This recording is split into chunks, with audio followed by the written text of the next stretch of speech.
हमारा धर्म, हमारी पहचान। सब्सक्राइब करिए युवा संस्कृति।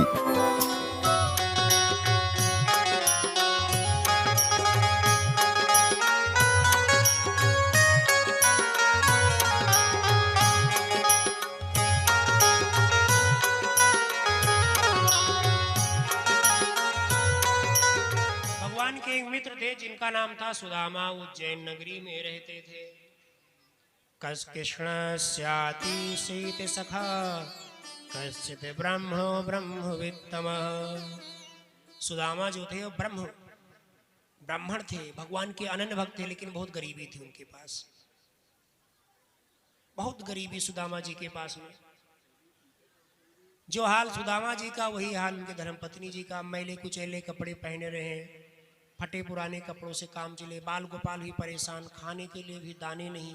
किसी तरह भिक्षावृत्ति करके लावें तो वो पूर्ण ही ना हो, अटे ही ना। लेकिन कभी बात चले पत्नी से, सुशीला नाम था उनकी पत्नी का, तो कहे भगवान हमारे मित्र हैं, भगवान हमारे मित्र हैं। तो एक दिन सुशीला जी ने कहा सुदामा जी से कि भगवान आपके त्रिलोकी नाथ जब मित्र हैं तो दरिद्रता में जीवन यापन क्यों करो। तो सुदामा जी ने कहा मित्र हैं तो मित्र हैं, तो उनसे क्या कहें जाके, वो तो अंतर्यामी सब जानते ही हैं। तो कहा अंतर्यामी है तो क्या हुआ, आप अपना निवेदन तो उनके सामने रखिए। तो सुदामा जी ने कहा कि भाई टालते रहे बात को इधर उधर। सुदामा जी से एक अपराध हो गया था। गुरुकुल में पढ़ने गए थे तो गुरुजी ने और गुरु माता ने कहा कि जाओ बच्चा लकड़ी काट लो जाए। तो चने दे दिए थे, फिर पानी बरसने लगा। अब दोनों लोग रात भर बैठे रहे पेड़ पर और सुदामा जी उस चने को अकेले के लिए खा गए। मित्रता में कपट नहीं होना चाहिए। अगर आप मित्रता में कपट करेंगे तो कभी भी मित्रता फलीभूत नहीं होगी। कपट किसी भी रिश्ते में नहीं होना चाहिए। जहां रिश्तों में कपट आ जाता है, कपट का मतलब ये होता है अंदर कुछ दूसरा है बाहर कुछ दूसरा, तो रिश्ते की मधुरता में न्यूनता आ जाती है। तो मित्र तो बहुत मानते थे, लेकिन जब भूख लगी सुदामा जी को, बचपन में जब पढ़ते थे गुरुकुल में, तो चुपके चुपके चने खा लिए कुल। और कृष्ण भगवान कहे कि मित्र कुछ लाए हो, कुछ दे दो, भूख लगी हमें भी। तो कहे कुछ नहीं। तो कभी ये कच्चे चने थे, जब ये चबाएं तो वो कट कट बोले। तो भगवान कहे भाई कुछ यार तू लाए जरूर। तो कहे नहीं, ठंडी से दांत मेरे बज रहे हैं। भगवान ने कहा कोई बात नहीं। सुबह हुई, गुरुकुल गुरुजी खोजते खोजते आए, इनको पेड़ से नीचे उतारा, लिपट कर रोने लगे। बच्चों अब तुम लोग कहीं मत जाना लकड़ी उकड़ी बीनने के लिए, आसपास गुरुकुल के रहा करना। बात हो गई, वो चले गए अपना गुरुकुल से अपने घर, और ये चले आए राजा बन गए। अब बताओ द्वारकाधीश हमारे राजा, त्रिलोक हमारे मित्र, त्रिलोकीनाथ हमारे मित्र। तो सुशीला जी ने कहा भाई एक बार मित्र के पास चले तो जाओ, मिल तो लो। लेकिन ये मिलना नहीं चाहते थे, क्योंकि इनको इतना पश्चाताप था, इतना पश्चाताप था कि हमने अपने मित्र के साथ कपट क्यों किया। प्रातः काल हुआ और इनको देखा भगवान बहुत भूखे हैं। जब सूर्योदय हुआ, चेहरा भगवान कृष्ण का कुम्हला गया, गुरुकुल में इन्होंने देखा, तो इनको तब से पछतावा हो रहा था कि हमको ऐसे मित्र के साथ कपट नहीं करना चाहिए था, मैंने कपट क्यों किया। इसलिए भजन तो बहुत करते थे, लेकिन भगवान के पास जाने की हिम्मत नहीं थी कि हम कैसे जाएं उनके पास में, किस प्रकार जाएं। हम लोग मनुष्य हैं, दिल में कुछ है और चेहरा कुछ बना के पहुंच सके थे, लेकिन भगवान के पास नहीं जा सकते। तो सुदामा जी यही बार बार कहें कैसे जाएं कैसे जाएं। तो सुशीला जी बहुत कहें कि लड़के भूखों मर जाएंगे तब जाओगे उनके पास।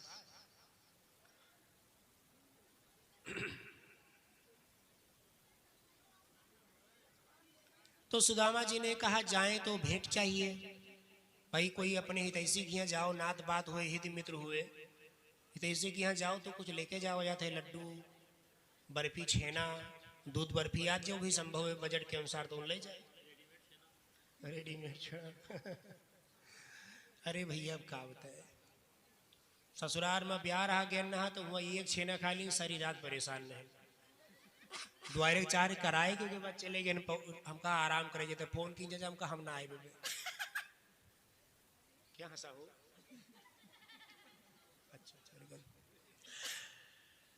तो ऐसा जैसा निवेदन किया, बात दोहराने से कोई फायदा नहीं है, लेकिन आज ज्यादा लोग हो तो सुन लियो, चाहे एक रसगुल्ला दियो अपने आने वाले मेहमानन का, तो सोच लो हम कार्ड सस्ता छपवाए लेवे, टेंट फेंट थोड़ा कम लगवाए लेवे, लेकिन जौन खोइबे तुम ठीक खोइबे, 100 आदमी के स्थान पर 50 खवाए देवे, लेकिन वो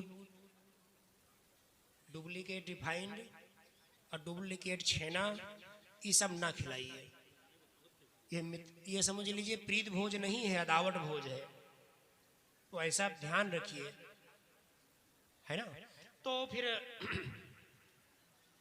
सुदामा जी ने कहा भाई भेंट तो हो चाहिए, भगवान के पास जाए तो खाली हाथ चले जाइए, कुछ लेकर के जाए। इसलिए जब कोई कथा सुने आवत है तो नियम है कि ना हुई तो फूल ले आओ, पाती ले आओ, तुलसी का दल ले आओ, कुछ लेकर के आइए, भगवान को अर्पित करिए, खाली हाथ मत जाइए। इसलिए भगवान मंदिर जाते हो तो ऐसे नहीं चले जाते हो, अगरबत्ती ले लेते हो हाथ में, ना ही कुछ है तो एक लोटा सादा जल ले लियो, भगवान का चढ़ाई दी हो, तो जौन हो सकत है तो जावा जात है भरे हाथों से। भरे हाथों से क्यों जाया जाता है? भरे हाथों से इसलिए जाया जाता है कि श्रद्धा हम समर्पित कर रहे हैं। अगर मान लीजिए हिमालय पर राहत हो, वहाँ कुछ नहीं है, केवल बर्फ ही बर्फ है, कुछ है ही नहीं है, तो कोनो बात नहीं, अपनी अंतरात्मा की श्रद्धा लेकर के भगवान के पास पहुंच जाइए। इत संचेत्य मनसा गमनाय मतिं दधे, अपत्यस्तु पायनम किंचित गृहे कल्याणी दीयताम।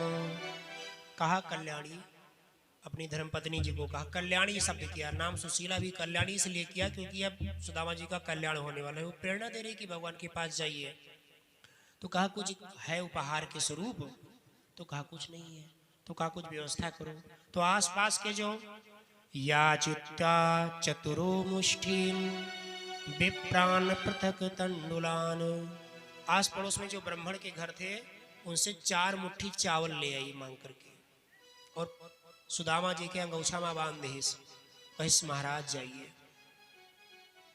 सुदामा जी चल दिए और भगवान का नाम लेते लेते जा रहे हैं, परम प्रसन्न है। आहा हा, भगवान के दर्शन होंगे आज। गुरुकुल के बाद पता नहीं भगवान कैसे हो गए हो, पता नहीं मुझे पहचान पाते हैं या नहीं पहचान पाते। नाना प्रकार की चिंताओं से ग्रसित हैं, तो सोचा ये चिंता तो इसे साथ छोड़ेगी नहीं, तो चिंता साथ कैसे छोड़ती है? श्री राधे गोविंदा मन भजले हरि का प्यारा नाम है।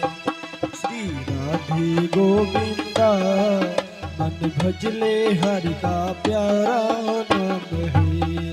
श्री राधे गोविंदा मन भजले हरि का प्यारा नाम है। श्री राधे गोविंदा मन भजले हरि का प्यारा नाम है। अब कैसे अब चिंता छोड़ेगी? चिंता जब छोड़ेगी संसार की, जब आप भगवान का चिंतन करेंगे। तो भगवान का चिंतन कैसे करेंगे? उनकी लीलाओं को सुनिए, समझिए, चिंतन करिए। जानते हैं कि जो दशम वसन का 5 अध्याय है, इसे मुझे कहने में पर इतना भाव आ जाता है कि हम बोल ही नहीं पाते। उसको कभी पढ़िए, मौका मजा आएगा, पढ़िएगा जरूर। श्री राधे गोविंदा मन भजले हरि का प्यारा नाम है। श्री राधे गोविंदा मन भजले हरि का प्यारा नाम है। गोपाला हरि का प्यारा नाम है। गोपाला हरि का प्यारा नाम है। नंदलाला हरि का प्यारा नाम है। श्री राधे गोविंदा मन भजले हरि का प्यारा नाम है। श्री राधे गोविंदा मन भजले हरि का प्यारा नाम है। मोर मुकुट सिर मोर मुकुट सिर गलवन माला केसर तिलक लगाए। केसर तिलक लगाए। मोर मुकुट गल केसर तिलक लगाए, हाँ केसर तिलक लगाए। वृंदावन के कुंज गलिन में हो वृंदावन के कुंज गलिन में सबको नाच नचाए, हाँ सबको नाच नचाए। श्री राधे गोविंदा मन भजले हरि का प्यारा नाम है। श्री राधे गोविंदा मन भजले हरि का प्यारा नाम है। गोपाला हरि का प्यारा नाम है। लाला हरि का प्यारा नाम है। श्री राधे गोविंदा भजले हरि का प्यारा नाम है। श्री राधे गोविंदा मन भजले हरि का प्यारा नाम है। इस प्रकार भगवान भजन करते हुए पहुंचे। कहाँ पहुंच गए सुदामा जी? भगवान के नगरी द्वारिका। अब द्वारिका में द्वारका, तुम्हार भाई नहीं, द्वारिका का मतलब हो गया कि दरवाजा किधर है खोजे नहीं पाए। बड़े बड़े अट्टालिकाएं, बड़े बड़े महल। अब ये चकित हो गए, सोचे तो भगवान का इसमें घर कौन सा है भाई? सब एक जैसे सोने के महल बने हुए हैं। तो द्वारपाल से पूछा, भैया ये बताओ हमारे मित्र भगवान कृष्ण का घर किधर है? भगवान का घर किधर है? ऐसे हम भी तो संसार में भटकते रहते हैं, भगवान किधर है, भगवान का घर किधर है, कहीं मंदिर कभी कहीं। तो द्वारपाल जाता है और भगवान कृष्ण से बताता है। शीस पगाना जगातन पे प्रभु, जाने को आही बसे के ही धाम। धोती फटी सी लटी दुपटी और पायूं पान की नहीं सामा। द्वारे खड़ा दिजे दुर्बल एक, रहो चकिसो वसुधाय अभिराम। पूछत दीन दयाल को धाम, बतावत आपन नाम सुदाम। बताया कि न सर पर पगड़ी है, अंगूछो नहीं है कि धूप से उसके रक्षा हो सके, और ना शरीर पर वस्त्र है क्यों लंगोटी पहने हुए है, वो भी मैली कुचैली, और पता नहीं कहाँ से आया है। तो जो लंगोटी नहीं धोती पहने हैं, फटी धोती फटी सी लटी दुपटी। एक दुपट्टा है वो भी बहुत गंदा है, धोती कई जगह से फटी हुई है। पायूं पान की नहीं सामा, पैर में न जूता है न चप्पल है, बिवाइयां फटी हुई है। तो कहा कि एक बहुत ही दुर्बल, हड्डियां सब दिख रही हैं, 5 हड्डियां दिख रही हैं, पसलियों की पसलियां दिख रही हैं, और ये सुंदर धरा को देख करके, आपके सुंदर द्वारका को देख करके चकित है, आज मतलब भ्रमित है। और हे प्रभु आपका धाम पूछ रहा है कि कृष्ण का घर कहाँ है। पूछत दीन दयाल को धाम, बतावत आपन नाम सुदामा। जैसे सुदामा सुना भगवान कृष्ण ने, बोल्यो द्वारपाल सुदामा नाम पढ़ मुनि, छाड़े राज काज ऐसे की गति जाने को। इस प्रकार वेग से दौड़े, सिंहासन से उछल करके भगवान द्वारिका के नाथ हाथ जोर धाय गहे पाए, भेटत लपटाई कर ऐसे दुख साने को। शायद पड़ोस में रहेगा भगवान इतने बेग से दौड़े और द्वार सुदामा के चरणों को अपने हृदय से लगा लिया, चिपका लिया बिल्कुल।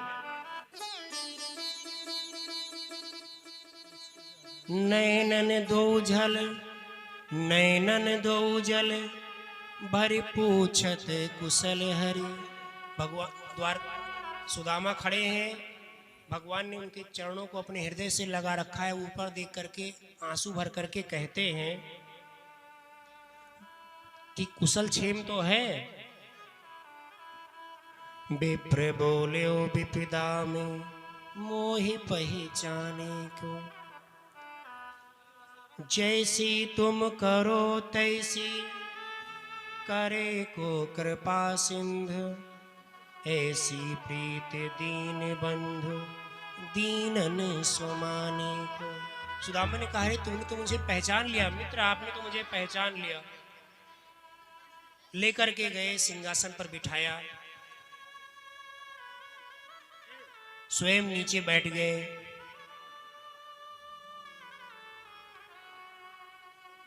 पैर को सहलाने लगे। रे जूता भी नहीं है आपके पैर, चप्पल भी नहीं है। बेवाइयों को देखा, हाथ में बेवाइयां लगी। ऐसे बेहाल बिवाइन सो पग, कंटक जाल लगे पुनि जोए। जो कांटा गड़ के रहा सुदामा के पैर में, उसका भगवान निकाले। फिर बोले हाय महादुख पायो सखा तुम, आये तेना किते दिन खोए। आपको कितना दुख मिला, आप पहले क्यों नहीं आए, आप कितना समय व्यतीत कर दिए। देखे सुदामा की दीन दशा, करुणा करके करुणा निधि रोए। रोने लगे। रुक्मणी से कहा था तुम पानी ले आओ, मित्र का पैर धो लेंगे हम, ये विप्र हैं मित्र हैं, इनका पैर धुलेंगे। रुक्मणी जब तक पानी लेकर आई तब तक देखा कि आंसुओं से तो भगवान ने सुदामा के चरणों को धो दिया। पानी पराते को हाथ छुओ नहीं, नैनन के झल सो पग धोए। पैर धुला, कुशल क्षेम पूछा महाराज क्या हाल है। सुदामा तो इतना देख करके भाव विभोर है कि हम तो सोचते थे भगवान मुझे पहचानेगा ही नहीं, और ऐसे पहचाना कि क्या कहें। इतना स्वागत तो शायद भगवान का भी ना होता हो भक्त के यहाँ पर, जितना भगवान मेरा कर रहे हैं।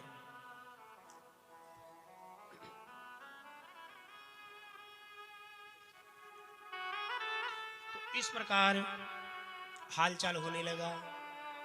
धीरे धीरे स्थिति कुछ सामान्य हुई। तो सुदामा से पूछा भगवान ने, भाई आपने विवाह कर लिया मित्र? कहाँ बिल्कुल हो गया। कहीं बाल गोपाल, कहीं बिल्कुल है। अच्छा, तो कहीं ना आपने भी किया, तो कहीं जी हमारा भी विवाह हो गया। सुदामा ने सोचा बहुत अच्छी बात है भाई, भगवान तो हमेशा से मजाकी थे। तो भगवान ने सोचा देखे इनकी अंतरात्मा कैसी है, अभी इनके मन का पश्चाताप मिटा या नहीं मिटा। देखते हैं कि स्वर्णिम सिंहासन, सोने के महल, राजा तो राजा, अब ये भिखारी बेचारे, अब जो गिफ्ट ले गए थे वो कैसे दे उनको। ऐसे कभी कभी जो बहुत बड़े के आदमी के यहाँ कोई कार्यक्रम होता है तो हम लोग सोचते रहते जाएं तो हम क्या लेकर के जाएं, तो आप पहले से बड़े हैं, और कुछ ले भी जाते हैं तो चुपके से दे देते हैं। कछु भाभी हमको दियो, सो तुम काहे न देते हम। कहा कि मैंने कुछ भाभी जी दी नहीं, तो सुदामा ने कहा कुछ नहीं दिया है। तो कहा मैंने कुछ तो दिया ही होगा भाभी ने हमारी, ऐसे खाली हाथ कैसे भेज सकती है, कुछ तो दिया होगा। कहा ना कुछ नहीं दिया है। और जो चावल की 4 मुट्ठी चावल की पुटकी साइड में दबाए हैं बगल, तो भगवान ने कहा भाई ये साइड आपके बगल में क्या हो गया है। कहा फोड़ा निकल आया है बगल में, इसलिए दबाए हैं, बड़ी तकलीफ हो रही है। तो कहा अच्छा। इधर उधर की बात रही, जब थोड़ा सा कपड़ा दिखा यूं पकड़ के खींच लिया। कहा लो भाई तुम्हारा घोड़ा अलग हो गया। और खोले, जब कपड़े को खोला तो इतना फटा पुराना कपड़ा कई परत करके बांधा गया था। खोला उसमें चांद, लेकिन वाह इतना प्यारा उपहार दिया हमारी भाभी ने और तुम उसे दबाए बैठे हो। तो भगवान ने क्या किया, एक मुट्ठा चिवड़ा खाया, वाह बड़ा आनंद आया। दूसरा फांका मारा, और जब तीसरा मारने लगे तो रुक्मिणी जी ने कहा महाराज बस करिए, कच्चा चावल पेट के लिए नुकसानदायक होता है, स्वास्थ्य के लिए भी नुकसानदायक होता है कच्चा चावल। तो महाराज आप कच्चा चावल मत खाइए, अब रहे तो हमको भी प्रसादी दे दीजिए। भगवान ने कहा भाई ठीक है। बातचीत होती रही, सबका था कहानी हुई। तो सुदामा जी ने कहा कुछ दिन रहे सुदामा जी, और सुदामा ने कहा ऐसा है कि अब हम भैया चलना चाहते हैं घर को। तो भगवान ने कहा ठीक है भाई जाइए, कोई बात नहीं। तो सुदामा सोचते हैं भगवान अभी कुछ देंगे, सोना चांदी मणिमुक्ता कुछ तो दे ही सकते हैं।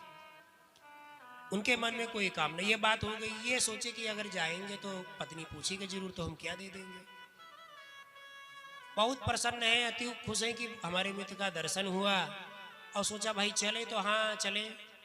तो कहा भाई अब चली चला हो रही है तो लाओ भाई आशीर्वाद आदि देते चले। मन में सोचा, भगवान ने कहा भाई देखो ये हमारे मित्र हैं, अब घर जा रहे हैं तो सब लोग प्रणाम वगैरह कर लीजिए, दंडोत कर लीजिए। तो बोले रुक्मिणी जी आई, कहें अच्छा यार हाँ हाँ हाँ। तो भाई बड़ा सा लंबा आशीर्वाद हो, दीर्घायु भो, सौभाग्यवती भो, आयुष्मान भो, तमाम आशीर्वाद ढेर सारा संस्कृत के श्लोक पढ़ डाले। कहा ठीक है महाराज। नहीं नहीं अभी और आ रही है, और भी आके है जी जी। दूसरी आई तो कुल शब्द कम हो गए, तीसरी आई, चौथी आई, पांचवी आई, 8 रानी आ गई। तो सुदामा देखने लगे भाई कितना भी आ गया, का आशीर्वाद देते जाइए भैया। इस प्रकार आती गई, आशीर्वाद देते गए। अंत में क्या हुआ, जब ज्यादा हो गए तो बस ठीक है ठीक है ठीक है। सुदामा जी ने कहा अच्छा ये बताओ पूरी संख्या मुझे बताओ, इकट्ठे प्रणाम करवा लो भाई, हम आशीर्वाद दे दें। थक गया, मेरा हाथ भी नहीं उठ रहा है, इतना मैंने किया है ऐसे ऐसे। तो सभी रानियों को भगवान इकट्ठा करके साथ ही प्रणाम करवाए। सुदामा जी ने कहा भाई सब सौभाग्यवती हो, खूब सारा आशीर्वाद दिया और विदा हो गए। अपने धाम को आए। अब धाम को आए तो यहाँ देखा भाई जिस नगर में रहते थे, जिस गांव में उज्जैन में, तो भाई हालचाल लेते लेते पूछते पूछते आए। पहुंचे तो देखा इधर तो सब गड़बड़ है मामला। इनकी ना कुटी दिख रही है, न इनका कोई जो है घर का नामो निशान दिख रहा है, सब द्वारपाल है और घर बना हुआ है। तो सुदामा ने कहा भाई ये क्या हो गया, हमको लगता है हम चले गए, हमारे बाल बच्चे जो हैं भूखों से मर गए और हमारी जमीन को किसी ने कब्जा कर लिया। इधर उधर भटक रहे हैं, पहले भगवान के यहाँ भटक रहे थे, तो भगवान मिले तब इधर संसार में आए तो इधर भटक रहे हैं कि हमारा घर कहाँ है, हमारा परिवार कहाँ है। अब सबसे पूछते भैया बताओ, द्वारपाल है, जो नौकर चाकर है, तो पूछते भाई बताओ ये सुदामा का घर करो, कहीं यही सुदामा का घर है, तो कहीं ऐसा नहीं तो नहीं कि हम सुदामा कोनो सेठ हुए के घरे पहुंच गए हुए भूलत भटकत। अब द्वारपाल थे जो और नौकर थे वो सब बताइन जाए सुशीला जी से कि बने कोई सुदामा नाम के आदमी आवा है, कहते सुदामा घर कौन है। तो वो अब छत पर चढ़ी और कहा स्वामी हम इधर हैं। तब देखा रे गहनों से लदी हुई। भगवान ने कहा आप लो भाई। सुदामा जी ने कहा रे गए घर में, सुंदर बढ़िया घर द्वार, बोली राधा माधव भगवान की।